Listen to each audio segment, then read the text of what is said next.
উত্তর পশ্চিম তীরের টুবাস গভর্নরেটে একটি বড় সামরিক অভিযান চালিয়েছে ইসরায়েলি সেনারা। ফুটেজে দেখা যায় ইসরায়েলি সৈন্যরা শহরের রাস্তায় টহল দিচ্ছেন, কেউ কেউ হাতে অ্যান্টি ট্যাঙ্ক মিসাইল এবং মেশিন গান বহন করছেন। একটি সামরিক যান রাস্তা বন্ধ করেছে, আর অন্য একটি রাস্তা মাটির বাঁধ দিয়ে অবরুদ্ধ করা হয়েছে। প্রত্যক্ষদর্শী উমু আব্দুল্লাহ ডারাকবেহ জানিয়েছেন, তারা দুটি বাড়িতে ঢুকে একাধিকবার তল্লাশি করেছে। অন্য বাড়িগুলোও তল্লাশি এবং ক্ষতিগ্রস্ত হয়েছে। একটি মহিলা এবং তার সন্তানদের বাড়ি ছাড়তে হয়েছে, কারণ ইসরায়েলি সেনারা সেটি দখল করেছে। সকালের দিকে ইসরায়েলি সেনাবাহিনী তাদের টেলিগ্রাম চ্যানেলে জানিয়েছে যে অভিযানটি শিন বেত নিরাপত্তা সংস্থা এবং সীমান্তরক্ষী বাহিনীর সহযোগিতায় চালানো হয়েছে।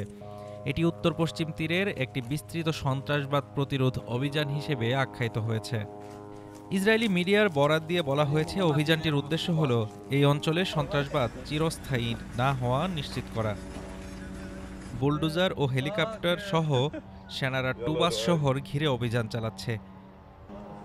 প্যালেস্টাইনিয়ান প্রিজনার্স ক্লাব জানিয়েছে, গভর্নরেটে এখন পর্যন্ত ৬০-এর বেশি গ্রেফতার ও হেফাজত রেকর্ড করা হয়েছে।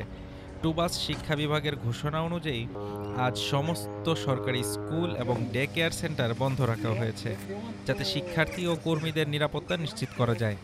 ২০২৩ সালের অক্টোবরের ৭ তারিখ থেকে উত্তর পশ্চিম তীরের পরিস্থিতি উত্তেজনাপূর্ণ।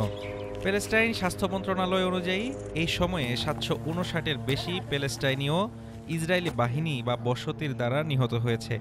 এই সময়ে ইসরায়েলি সরকারি হিসাব অনুযায়ী ২৬ জন ইসরায়েলি পশ্চিম তীরে প্যালেস্টাইনিদের হামলায় নিহত হয়েছেন। Desk report, Dhaka today.